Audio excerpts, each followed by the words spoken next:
where do I want to start with this? All right, I'm going to start with like a little, a story from going on vacation. Me and the Okay. family, we went to Cincinnati a couple weeks back, mid June, and um, we we went to various places. I posted some pictures on the Discord. At some point in time, like I would like to talk about that, but I don't want to get bogged down in. I don't know.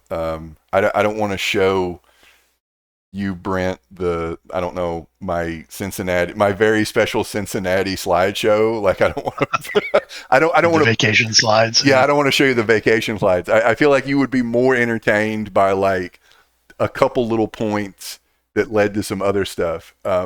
While I was on vacation, I was reading the Satanic Bible, which is the Oh Anton. yeah. I finished the Satanic Bible on vacation, and it brought up a conversation with my daughter about clothing, and and that's one pin. Put a pin in that because it's relevant to um, Marvel Rivals costumes and certain attire Yeah. from various characters. Um, Yeah. and then the other thing is, I bought um, a Return of the Living Dead Funko Pop trash, Oh, and okay. so I ended up watching Return of the Living Dead with my oldest daughter, and she loved it. And there's I just mean, it's great. yeah, it's a great movie, and I want to talk about that. But let's get back to our Lord and Savior Satan. Um, Mhm. I recommend the book, but also I kind of don't. But I really like that in 1969 the Satanists were okay with people being gay, I and mean, they makes sense. yes, that in 1969 the Satanists were basically like, you can have sex, you can be bi, you can be gay, you can be asexual, as long as you are with consenting adults. Have at it. And that was like, okay, it is very sex positive. Um, Oh yeah. and but at the same time, it trips on its chauvinism and some sexism, because when they start describing rituals, they're basically like, men need to wear um, black robes, and women need to wear something um, that harnesses their sexual energy. So I basically interpret Uh-huh. that as, you need to dress slutty. Yeah. And my daughter heard that and she's like, what do you mean? And I'm like, well, Well, it's and I immediately saw, like, we have not tried to curtail her dress, like her dress. She's 12, but she was wearing like a sleeveless, not like tank top, but it had like the like what you would say like the spaghetti straps kind of thing, and she was showing a little bit of belly, and she had like kind of skirt on, and I basically said, your nanny would have a problem with what you're wearing. And she looks at me like, what? And I'm like, you're showing skin. Now you like what you wear and you look good and you should be comfortable in your own skin, but some people would have a problem with your what you're wearing. And I basically said, your grandmother, she's dead, so she doesn't get a vote. And even if she was alive and she complained about it, I would have a talk. I would ignore it. But it's a yeah. joke. It's a joke for me. Oh, Nanny wouldn't like that because she was very much captain of the no fun brigade. She would be, you know, she thought Hero of the Day was satanic when she heard it. But anyway, to bring it back to Metallica, but you know, we had a conversation about like the attire, the costumes in Marvel Rivals, and kind of that they're showing a lot of skin, and how some people interpret that as sinful and putting the thought of sexual attraction in somebody else's head, not that those thoughts originate in the viewer of the person who is wearing whatever. Yeah. So it inflames men's passions. yes, and also And that's your fault. yes, that is your fault. So this has been a topic of like we've talked about, like Jess hates the dress codes that our school system enforces, and they're dumb. Beware open toe shoes, ladies. Oh, we're going to talk about some feet later on. Put a pin in that. Oh, we talking feet. Anyway. Oh God. So the Satanic Bible and like the kind of like, oops, I tripped on my own sexism. But at the same time, the book is talking about how like sex is powerful and harnessing seduction and all that kind of stuff. And it's like, is this sexism or just believing that like lust is lust is like gravity and you're just harnessing that? But that's a fucking tangent. And trying to explain, like, I don't know, our own kind of like me being raised in kind of like semi-puritanical, you know, Christianity and how we still have to deal with that, like with her being in school. But largely, you know, she understood, hey, I like what I'm wearing.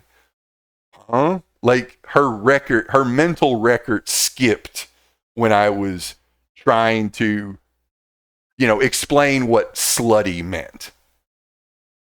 To explain the policing of women's clothing. Yes. Throughout the centuries. Yes. And into present day. Yeah. Yes. Because we haven't tried to enforce that bullshit on her. So yeah, there's that. And so because I bought the Funko Pop of trash, I was like, hey, we need to watch another like family horror movie. And I guess I don't think I've told this. I know I've told you, Brent, about the sleepwalker incident with our oldest. Yeah. You remember that? Okay. I want to tell. I do want to tell this one on stream. Okay. So the movie, the Stephen King adaptation of Sleepwalkers. It is a stupid movie about werecat vampires.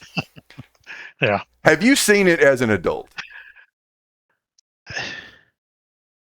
Have you seen it? No, I've seen it a long time ago. I don't remember exactly when. You should watch it.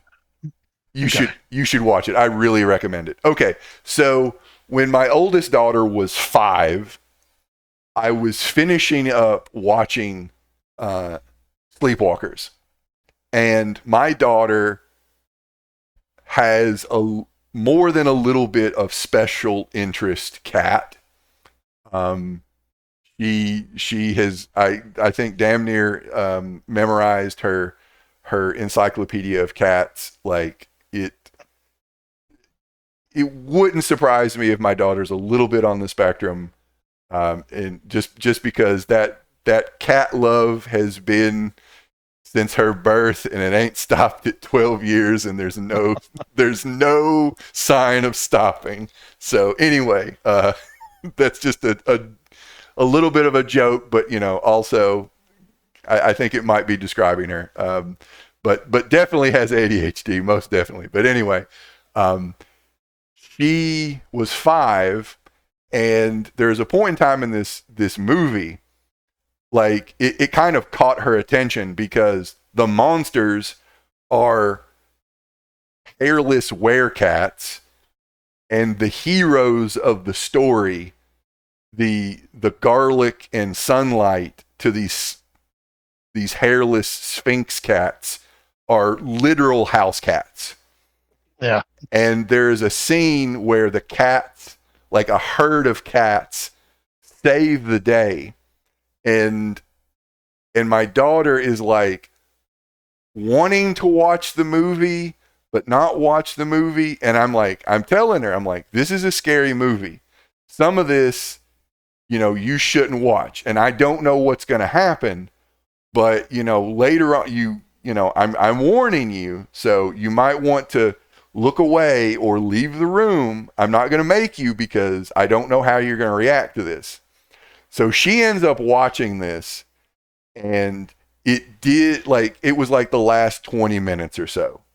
And she was fixated because, cats. But at the same time, it's a rated R movie from like the 1990s. And I probably should have just had her left the room. Honestly, I should have just picked her up. But at the same time, I watched so many fucking movies that I shouldn't have watched as a kid. Oh, yeah, me too. Yes. So I don't really know how to gauge that. So she was like, later on, she did have some nightmares about sleepwalkers and so forth. But she ended up developing her own fan fiction about werecats that she had for years. For years. Periodically, when we would go on walks, she would just tell me about all the various werecats from her werecat colony. And I firmly believe that her fascination from this movie and her fixation on cats developed this art, which she has since aged out of.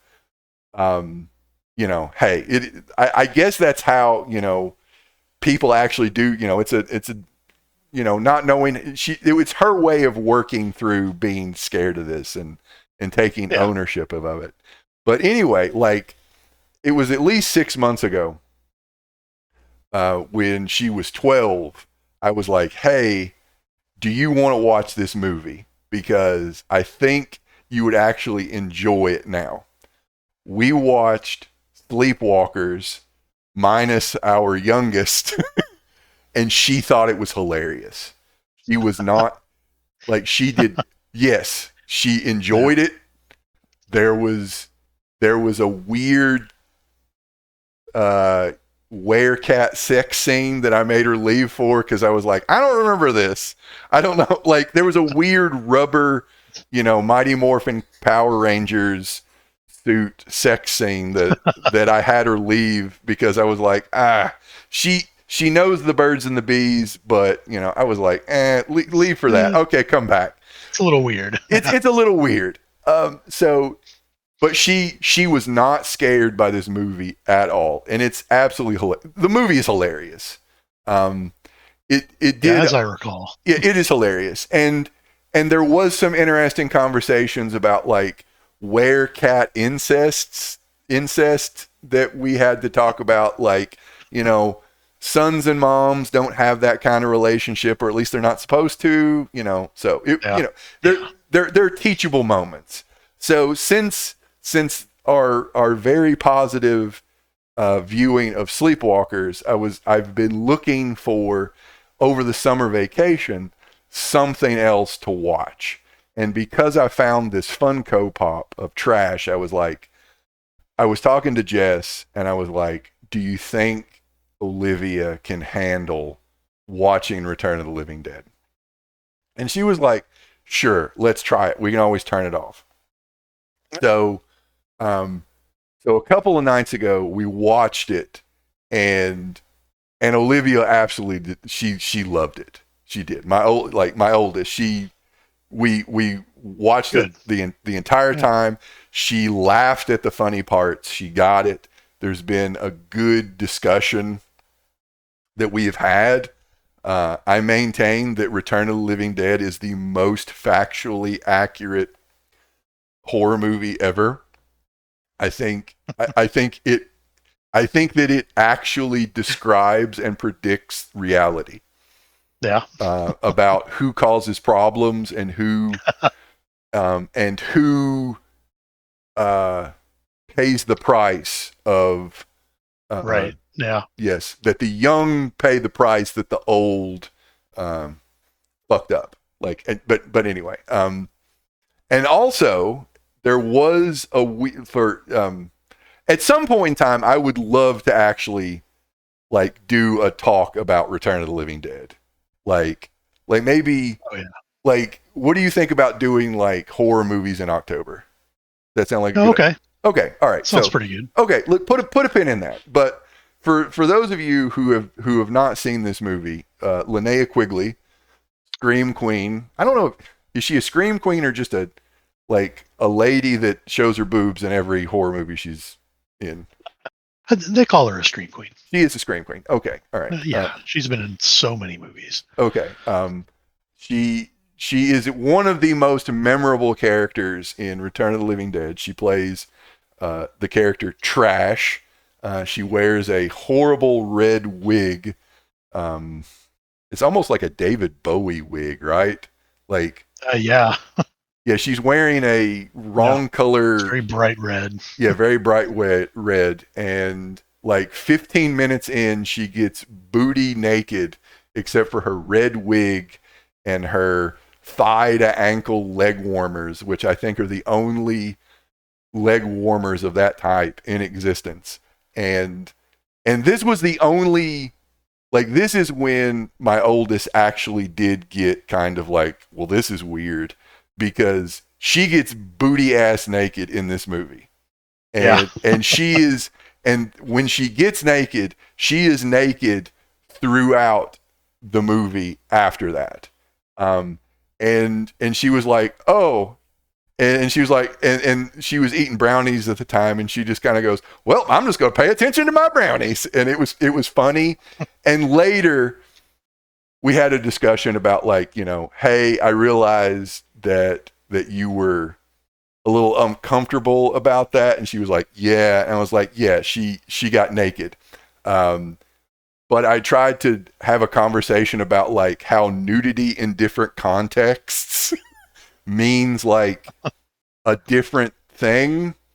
And I was trying to explain that Trash has a crush on suicide.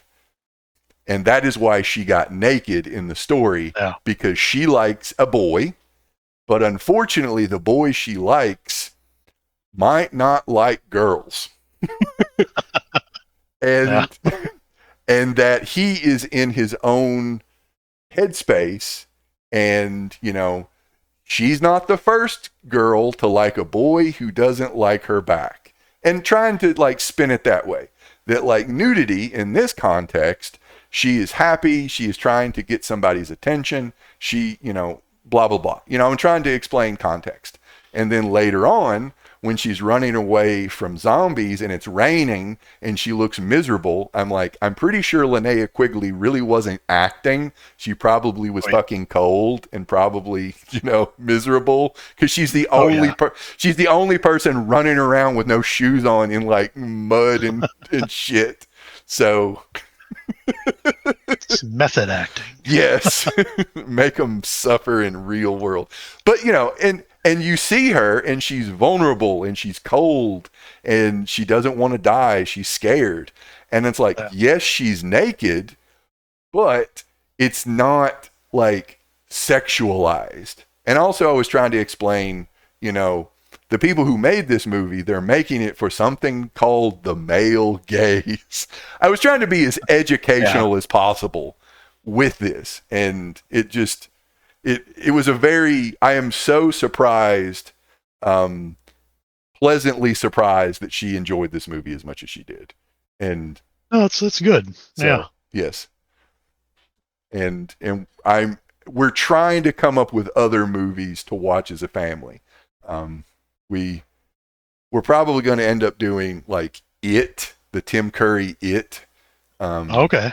Because I'm trying to explain. Oh, this is also written by Stephen King, and I kind of look at Stephen King as like young adult horror. So Yeah, he's the gateway for a lot of people. yes. So Has been for a long time. Yeah. So because I watched the Tim Curry It when it aired in like 1990 or whatever. I watched that as a kid, and I like that was probably when I became a Stephen King fan, honestly. But anyway, that is my, I don't know. But at the same time, the entire time that we're watching this horror movie, and as soon as Linnea Quigley gets her titties out, I'm like, oh, Nanny wouldn't like this. Like as soon as that, I'm like, oh my God, somebody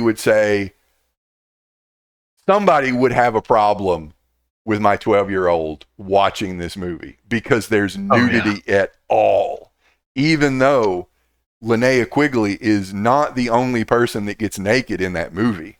Like, right. There are 3 other characters that are naked, but it's not like sexual naked, because it's made for straight men. Like, it's assumed that nobody is getting aroused by the jaundiced cadaver that runs around and shows its ass. No. Or when Ernie is doing is prepping an old dead body for embalming. Like, yeah. So and then I'm trying to tell her where the sin originates. Anyway. All right. So leave a fucking comment below if you think I did a parenting sin on that, and thank you for the follow, new person. You can, I don't know, call Child Protective Services as your first thing here. Watching pervert 80s movies. I watched that on regular TV, and I don't know if they just blurred her boobs or what. Like, I don't know how they showed that. Yeah. I don't know. I wonder if they just cut it entirely. I don't know. Like what would even be the context? Because when she gets naked, she is pretty much naked the entire, like, in every scene afterwards. I mean, that's true, yeah. I mean, I don't know. I don't know what you do. And also, I loved this movie so much, I made a fucking City of Heroes character. my trashy trioxin character, goddammit. When I was it's one of those movies, I know I'm not the only one to say that, but like I didn't like it when I was younger. I didn't like it as much. I really didn't. And then I watched it as an adult, and I'm like, oh no, this is great. This is yes, it is. Yeah, and part of the selling it to my daughter takes place in Louisville. Yep. But it does. Yeah, and it was so nice to see her like be surprised by it. Like she had no idea what was going to happen. And you mean the movie lied? Like she thought that was hilarious. Which is my favorite. Which is my favorite line. And if I ever get a soundboard, I want that on my soundboard. And Jess's favorite line is "Send more paramedics." Yeah. So that is. The movie's got a lot of great lines and a lot of scenes that are just really well executed. Yes. So, yes, it is a movie that someone could watch it and go, "Oh, this is dumb." But at the same, there's just send more paramedics. Yes, thank you, wife. But I think it is an expertly written. It's a smartly written dumb movie. Like I think someone would say, "Oh, this is a dumb horror movie," but it's actually really well executed and written. Yeah, that dumb on purpose Yes. thing. Like when it's dumb on purpose, and they know that they're being dumb, so it's being dumb in a smart way, right? Yeah. Yeah. Yeah. It's a good trick to be able to pull off. It's deliberately doing what it does. Dumb deliberately.